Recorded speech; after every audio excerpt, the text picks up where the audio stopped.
এবছর কবে ও কখন শুরু হবে গুরু পূর্ণিমার তিথি জানেন? কেন গোটা দেশ জুড়ে বিশেষভাবে উদযাপিত করা হয় এই দিনটিকে? গুরু পূর্ণিমায় এমন কিছু বিধি রয়েছে যা পালন করলে দূর হতে পারে জীবনের সব সমস্যা। হিন্দু ধর্মে গুরু পূর্ণিমার মাহাত্ম্য ঠিক কতটা? কার হাত ধরেই বা সূচনা হয়েছিল এই উৎসবে? ভুলে যাওয়া সেই ইতিহাসের খোঁজই রইল আজকের প্রতিবেদনে।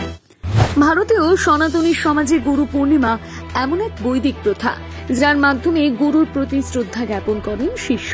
প্রাচীন আর্য সমাজের শিক্ষক ও গুরুর সম্পর্ক নিয়ে কম বেশি ধারণা আছে আমাদের সকলের। সেই সময় গুরু শিষ্যের যে পারস্পরিক সম্মানবোধ জাগ্রত হয়েছিল তারই প্রতীক গুরু পূর্ণিমা। গুরু বা শিক্ষকের প্রতি শ্রদ্ধা জানাতে বৈদিক যুগ থেকে আষাঢ় মাসের পূর্ণিমা তিথিকে গুরু পূর্ণিমা হিসেবে পালন করে আসছেন ভারতীয় সমাজ। হিন্দু পুরাণ অনুসারে দেবাদিদেব মহাদেব হলেন আদি গুরু। সপ্তর্ষির 7 ঋষি অত্রি, বশিষ্ঠ, পুলহ, অঙ্গিরা, পুলস্ত, মরীচি, কেতু ছিলেন তার প্রথম শিষ্য। বিশেষ এই তিথিতে আদি যোগে শিব রূপান্তরিত হন আদি গুরু রূপে। প্রচলিত বিশ্বাস অনুযায়ী এই দিনেই 7 ঋষিকে মহাজ্ঞান প্রদান করেন তিনি। হিন্দু ধর্মের পাশাপাশি বৌদ্ধ ধর্মেও বিশেষ মাহাত্ম্য রয়েছে গুরু পূর্ণিমার। বিশ্বাস করা হয় বোধি জ্ঞান লাভের পর আষাঢ় মাসের পূর্ণিমায় প্রথম উপদেশ দিয়েছিলেন গৌতম বুদ্ধ। তখন থেকে গৌতম বুদ্ধ গুরুর স্থানে বিরাজমান।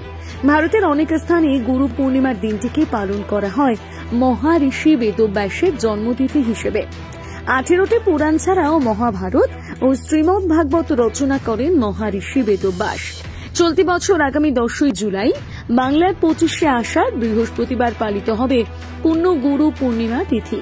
বিশুদ্ধ সিদ্ধান্ত পঞ্জিকা মতে 24শে আষাঢ় বুধবার, ইংরেজির 9ই জুলাই রাত 1:38 শুরু হবে পূর্ণিমা।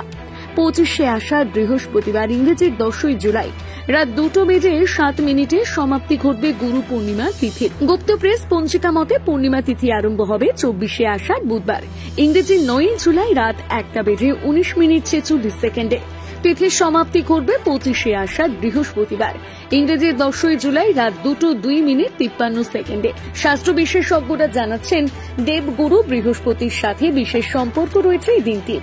এদিন হলুদ পোশাক পরে পুজো করলে সাফল্য লাভ করা যায় কাজে।